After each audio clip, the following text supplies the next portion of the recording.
Hello guys of you, I hope you all are doing great. तो आज हम करने वाले हैं मॉडर्न हिस्ट्री के क्वेश्चंस।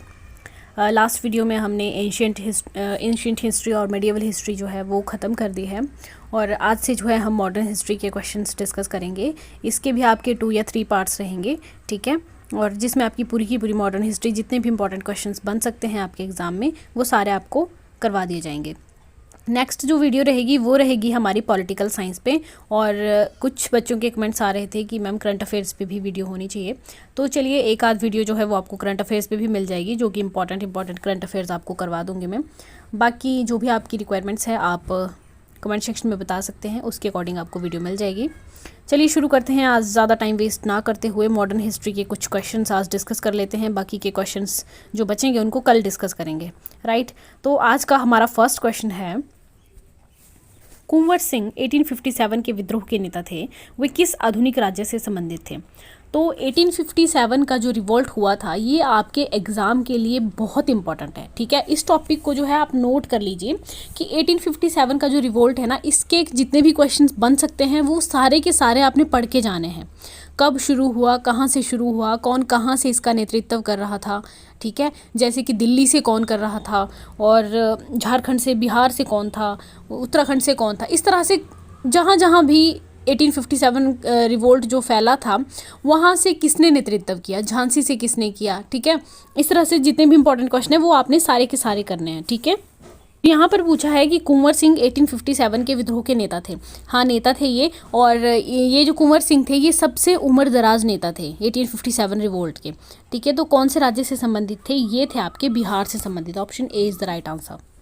नेक्स्ट क्वेश्चन है आपका, भारत के साथ समुद्री व्यापार में पथ प्रदर्शक कौन थे? भारत के साथ जो समुद्री व्यापार करते थे उनके पथ प्रदर्शक कौन थे? तो वो थे आपके पोर्तुगीज़। ऑप्शन बी आपका इसमें राइट आंसर रह जाएगा, पुर्तगाली, ठीक है। नेक्स्ट क्वेश्चन है, जहांगीर निम्नलिखित में से किसे इंग्लिश खां कहता था? तो इंग्लिश खां की जो उपाधि थी वो जहांगीर ने विलियम हॉकिंस को दी थी, ठीक है। इंग्लिश खां की उपाधि किसको दी थी? विलियम हॉकिंस को, क्योंकि विलियम हॉकिंस जो है ना ये जहांगीर के दरबार में आया था और इसने जो है वो तुर्की भाषा में उसके साथ संवाद किया। तो उस समय जहांगीर राजा थे दिल्ली सल्तनत के, और जहांगीर ने जो है इसको मतलब काफ़ी इज्जत, काफ़ी मान सम्मान दिए कि इन्हें तुर्की भाषा जो है वो आती है, जबकि ये एक अंग्रेज़ थे विलियम हॉकिंस, ठीक है। इसलिए इनको जो उपाधि थी वो दी थी इंग्लिश खान की, ठीक है। नेक्स्ट है, बंगाल का अंतिम स्वतंत्र नवाब किसे माना जाता है? तो बंगाल का जो अंतिम स्वतंत्र नवाब है वो था आपका सिराजुद्दौला। नेक्स्ट क्वेश्चन है आपका, साइमन कमीशन किस वायसराय के कार्यकाल के दौरान भारत आया था?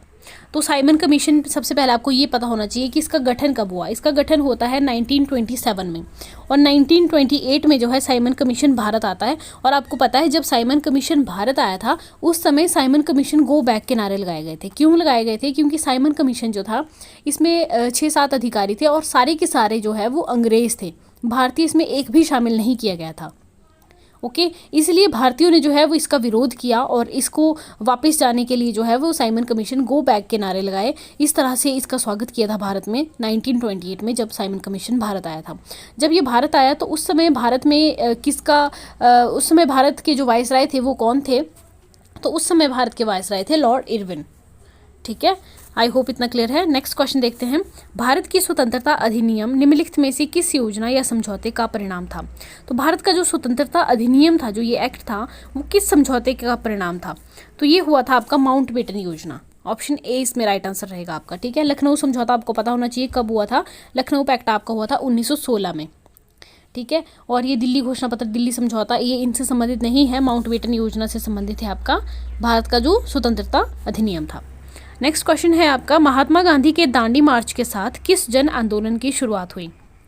तो देखिए सबसे पहले आपको ये पता होना चाहिए कि दांडी मार्च हुआ कब था, कब हुआ था एग्जैक्टली। तो दांडी मार्च जो है ये आपका 1930 में हुआ था, राइट। 1930 में हुआ था, और इसके साथ ही जो है वो किस जन आंदोलन की शुरुआत हुई? सविनय अवज्ञा आंदोलन। ऑप्शन सी इसमें आपका राइट आंसर रहेगा। नेक्स्ट क्वेश्चन है, भारत के किस एक्ट के तहत सिविल सेवाएं शुरू की गई थी? तो कौन सा एक्ट था जिसके तहत जो सिविल सर्विसेज हैं वो शुरू की गई थी? तो ये था आपका 1833 का charter act. Option B is the right answer. Next है आपका क्वेश्चन, भारत में सबसे पहले छपाई की मशीन किसने चलाई थी? तो आपको पता है छपाई की मशीन का मतलब यहाँ पर प्रिंटिंग प्रेस, ठीक है। प्रिंटिंग प्रेस की शुरुआत किसने की थी? पुर्तगालियों ने की थी। ऑप्शन ए इसमें आपका राइट आंसर हो जाएगा। नेक्स्ट क्वेश्चन है, डच द्वारा पहली फैक्ट्री किस स्थान पर स्थापित की गई थी? मोस्ट इंपॉर्टेंट क्वेश्चन है, एग्जाम में पूछा जाता है इस तरह के क्वेश्चन कि डचों ने अपनी पहली फैक्ट्री कहाँ स्थापित की, पुर्तगालियों ने कहाँ पर की, अंग्रेजों ने कहाँ पर की, इस तरह के क्वेश्चन पूछे जाते हैं।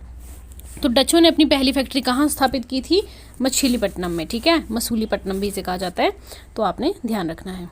नेक्स्ट है, स्वतंत्रता आंदोलन के दौरान, स्वतंत्रता होगा यहाँ पर, स्वतंत्रता आंदोलन के दौरान केसरी नामक समाचार पत्र किसने शुरू किया था? तो केसरी एक न्यूज़पेपर था, किसने शुरू किया था? ये आपका चलाया था बाल गंगाधर तिलक ने, राइट, याद रखना है।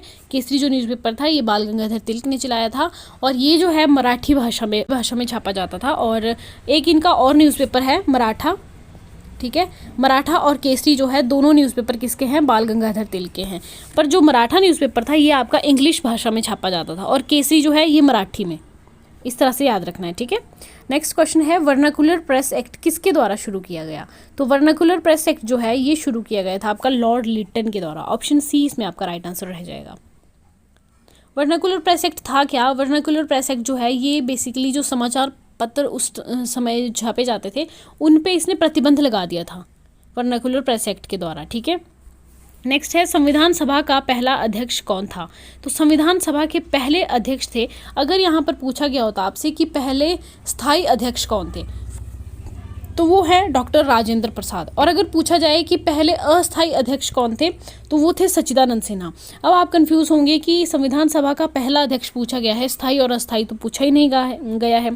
तो देखिए, सबसे पहले जो अध्यक्ष बने थे ना वो अस्थायी बने थे, टेम्परेरी बेस पे बने थे, और वो कौन थे? वो थे सच्चिदानंद सिन्हा, जो कि सबसे पहले बने थे। तो यहाँ पर क्या पूछा गया है? पहला अध्यक्ष।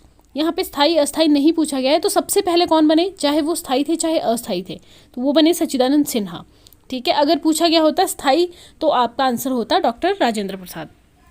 आई होप इतना क्लियर है। नेक्स्ट क्वेश्चन देखते हैं, व्यापार के लिए भारत आने वाले अंतिम यूरोपीय कौन थे? तो व्यापार के लिए जो भारत आए थे वो अंतिम यूरोपीय कौन थे? सबसे पहले कौन आया आपको ये पता होना चाहिए। सबसे पहले आए पुर्तगाली, ठीक है, पुर्तगालियों के बाद कौन आया था? फिर पुर्तगालियों के बाद आए आपके डच, डचों के बाद आपके आते हैं अंग्रेज, और अंग्रेजों के बाद आते हैं आपके डेनिश, और डेनिशों के बाद लास्ट में आते हैं आपके फ्रांसीसी, ठीक है। इस तरह से याद रखना है, सबसे पहले पुर्तगाली आए और सबसे लास्ट में जो गए वो भी पुर्तगाली ही थे, आए सबसे पहले और गए सबसे लास्ट में, ठीक है। तो यहाँ पर पूछा गया है कि अंतिम यूरोपीय कौन थे जो कि भारत आए थे व्यापार के लिए, तो वो थे आपके French. Option C is the right answer. Next question है आपका, बंगाल के विभाजन 1905 के समय निम्नलिखित में से कौन भारत का वायसराय था?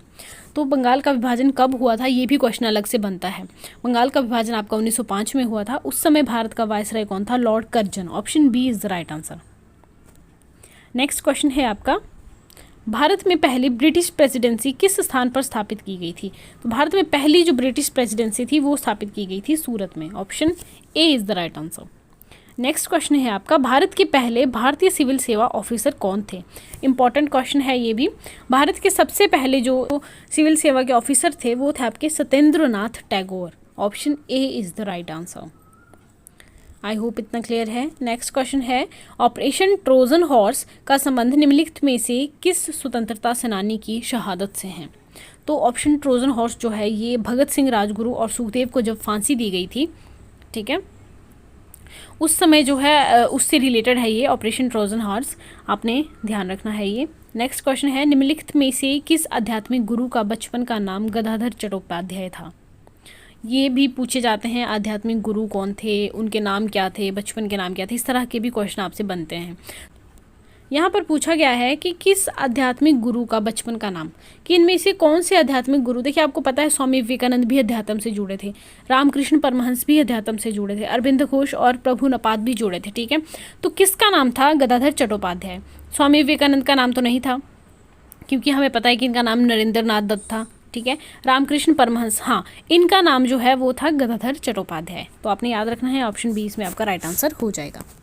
नेक्स्ट है, भारत आने वाले पहले अंग्रेज जहाज का क्या नाम था? भारत आने वाला जो पहला अंग्रेज जहाज था वो था आपका रेड ड्रैगन। ऑप्शन सी इसमें आपका राइट आंसर रह जाएगा। नेक्स्ट क्वेश्चन है आपका, निम्नलिखित में से किस वायसराय को स्थानीय स्वशासन का जनक कहा जाता है? फादर ऑफ लोकल गवर्नमेंट कहा जाता है। ठीक है, इंपॉर्टेंट क्वेश्चन है ये, इसको आप स्टार मार्क कर लीजिए। ऐसे क्वेश्चंस आपके एग्जाम में पूछा जाता है। ठीक है, किसको जो है वो फादर ऑफ लोकल गवर्नमेंट कहा जाता है? तो वो कहा जाता है आपके लॉर्ड रिपन को। Option A is the right answer. Next question देखिए, बंदी जीवन नामक पुस्तक निम्नलिखित में से किस क्रांतिकारी ने लिखी थी? देखिए, जितने भी क्रांतिकारी हुए उन्होंने कौन कौन सी बुक्स लिखी हैं, ये हमारे लिए जानना बहुत इंपॉर्टेंट हो जाता है। इसमें से क्वेश्चन आपके एग्जाम में बनता है। तो बंदी जीवन पूछी गई है कि ये वाली बुक किसने लिखी थी, तो ये बुक थी आपकी सचिंद्र नाथ सान्याल की। ऑप्शन बी इसमें आपका राइट आंसर होगा। आई होप इतना क्लियर है। नेक्स्ट क्वेश्चन देखते हैं। नेक्स्ट क्वेश्चन देखिए, पूर्ण स्वराज का प्रस्ताव कांग्रेस के किस अधिवेशन में पारित किया गया था? तो पूर्ण स्वराज का जो प्रस्ताव था कांग्रेस का लाहौर अधिवेशन। ठीक है, कांग्रेस के लाहौर अधिवेशन में पूर्ण स्वराज का प्रस्ताव जो है वो पारित किया गया था। और ये कब हुआ था ये भी आपको पता होना चाहिए, इंपॉर्टेंट है। 1929 में, ठीक है, लाहौर में रावी नदी के तट पर जो है ये अधिवेशन हुआ था। इसकी जो अध्यक्षता है वो की थी पंडित जवाहरलाल नेहरू ने। और इसमें जो है पूर्ण स्वराज का लक्ष्य रखा गया था। राइट, याद रखना है आपने ये। नेक्स्ट क्वेश्चन है, भारत छोड़ो आंदोलन के दौरान अंग्रेजों ने भारतीय नेताओं को गिरफ्तार करने के लिए कौन सा ऑपरेशन चलाया?